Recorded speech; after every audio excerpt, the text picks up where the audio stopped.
We weren't great today, guys. We weren't awful, but we weren't great. Ironically, Cooper was unbelievable, and Booker is coming better every day. He's coming a little bit, but day after a game, we tried to give him some rest and let him sleep in. But what is this team like? I would have told you 2 days ago they were more in the southern Indiana. I'll tell you today they're more in the Oakland. They got 2 6'10" and a 7-footer that are good. They shoot 37% from the three.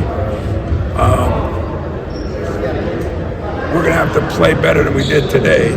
And as I tell my team, as Judd Heathcote told me, there's 2 things that happen at the holidays.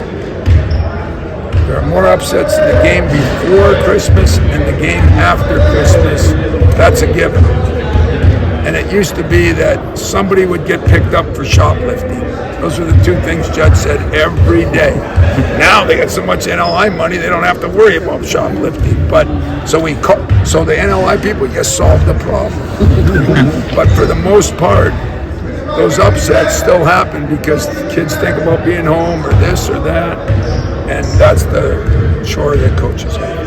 So does playing Oakland help? If they're very similar, does doing it back to back? They're similar not in how they play. They're similar in the level that they are. This team has size. They have some shooters. They have some depth. I still think Oakland. When I looked at the film and I saw us 27 up, I mean honestly, I couldn't believe it. And Campy and I talked late last night, and I still think he's got a team that can win his league. So does that mean we're playing a little better than I think we are? Maybe. Does that mean that they played like we played a couple games early? Maybe. That game was tight until that 3-4 fast break, good rebounds, good defense. And so as I looked at the film, guards got to rebound better. That's one thing we're working on. They got 16 offensive boards against us, although they missed 40 shots, but that's still unexcusable. And we got to do a little bit better job of that. And we're going to try to think, what do we got to get better at? And shooting, we put a lot into it. But now the defense, the rebounding, and the running, we realize is what's going to make us a great team. You're positive in that first half with Tyson scoring 2 points and seeing other guys kind of step up? Yeah, it really was. And the other thing that was good is Tyson telling me, Coach, they're doubling me. I said, welcome to being good. They're going to double you. They're going to come off the screen. They're going to be there for you. I thought he did a marvelous job. His passing, if you saw one guy that played pretty good today, his passing was unbelievable.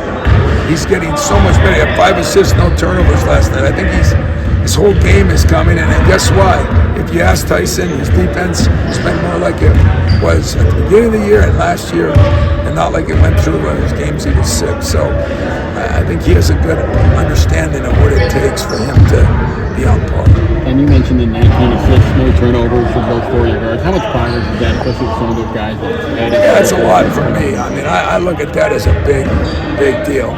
Because if we get good shots, we're going to make shots. I said that. I mean, it went longer than I thought. 7, 8 games maybe. It's longer than I thought, to be honest with you. But sooner or later, you still look at the numbers over 3 years, 4 years for some of those guys. You knew it was going to come back. And it's coming back. But if you turn the ball over, you don't get those opportunities. And I think that's really helped us. We got more opportunities. We're getting up almost 60 shots every game, even a game like that where they played zone. And God, it seemed like it took forever to score, especially that first half. We still got up 60 shots, which is important. What do you think of the way Trey's been playing offensively the past couple of games? Trey has been one of our